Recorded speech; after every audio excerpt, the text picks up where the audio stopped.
ಇವತ್ತು ಕೂಡ ನೀವು ಫ್ಲೋರ್ ಮೀಟಿಂಗ್ ಗಳನ್ನ ಕರೆದಿದ್ದೀರಿ, ಒಬ್ರು ಕೂಡ ಬರಲಿಲ್ಲ. ಮುಕ್ಕಾಲು ಗಂಟೆ ನೀವು ಮತ್ತೆ ಸಚಿವರು, ಸಂಸದೀಯ ವ್ಯವಹಾರದ ಸಚಿವರು ಕಾಯ್ದಿದ್ದಾರೆ ಅವ್ರಿಗೋಸ್ಕರ. ಬೆಳಗ್ಗೆ ಖುದ್ದಾಗಿ ನೀವು ವಿರೋಧ ಪಕ್ಷದ ನಾಯಕರಿಗೆ ಫೋನ್ ಹಚ್ಚಿದ್ದೀರಾ, ಅವ್ರಿಗೆ ವಿನಂತಿ ಮಾಡ್ಕೊಂಡಿದ್ದೀರಾ, ಬನ್ನಿ ಅಟೆಂಡ್ ಮಾಡಿ ಚರ್ಚೆ ಮಾಡೋಣ ಅಂತ ಹೇಳಿ. ಆದ್ರೆ ಯಾವ್ದ್ರ ಬಗ್ಗೆ ಪರಿವೇ ಇಲ್ಲ ಅವ್ರಿಗೆ.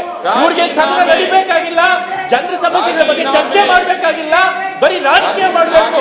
ಇವತ್ತು ವಿಧಾನಸೌಧ ಚಲೋ ಮಾಡಿದ್ದಾರೆ. ಯಾಕೆ ನಿನ್ನೆ ಶನಿವಾರ ಭಾನುವಾರ ಇರ್ಲಿಲ್ಲ, ಸದನ ನಡೀತಿರ್ಲಿಲ್ಲ, ಅವತ್ತು ಮಾಡಬಹುದಾಗಿತ್ತು. ಆದ್ರೆ ಇವತ್ತು ಸದನ ನಡೆಯೋ ದಿವಸ ಮಾಡ್ತಾ ಇದ್ದಾರೆ. ಯಾಕೆ ಇದು ಗೊತ್ತಾಗುತ್ತೆ ಕೇವಲ ರಾಜಕೀಯ ಮಾಡ್ತಿದ್ದಾರೆ ಅಂತ. ದಯವಿಟ್ಟು ನೀವು ಇವರ ಟ್ಯಾಕ್ಟಿಕ್ಸ್ ಗಳನ್ನ ದಯವಿಟ್ಟು ನೀವು ಸದನ ನಡೆಸಿ, ಸಾಧ್ಯ ಆದ್ರೆ ಯಾರು ಹೆಚ್ಚು ಗಲಾಟೆ ಮಾಡ್ತಾರೆ ಅವ್ರಿಗೆ ರೂಲ್ ನಂಬರ್ 327 ಮೂಲಕ ಸದನ ಕೂತ್ಕೋಬೇಕು. ಜನಗಳ ಸಮಸ್ಯೆ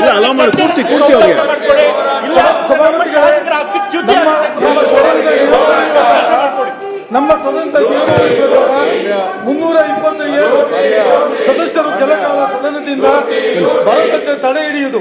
ಸಭಾಪತಿಯವರು ತಾವು ಅವಶ್ಯವೆಂದು ಭಾವಿಸಿದ ಪಕ್ಷದಲ್ಲಿ ಯಾರೇ ಸದಸ್ಯರು ಸಭಾಪತಿಯವರ ಅಧಿಕಾರ ವಿಷಯದಲ್ಲಿ ಲಕ್ಷ್ಯವಿಲ್ಲದೆ ತಿರಸ್ಕಾರ ಮಾಡುತ್ತಾರೋ ಅಥವಾ ಸದನದ ಕಲಾಪಗಳಿಗೆ ಒಂದೇ ಸಂಬಂಧವಾಗಿ ಉದ್ದೇಶಪೂರ್ವಕವಾಗಿ ಅಡಚಣೆ ಉಂಟು ಮಾಡುತ್ತಾರೋ, ಆ ಸದನದ ನಿಯಮಾವಳಿ ವಿರೋಧ ವರ್ತಿಸ್ತಾರೋ ಆ ಸದನ ಹೆಸರಿಸಿ ಹೊರಗೆ ಹಾಕಬಹುದು ಅಂತ ಇದೆ.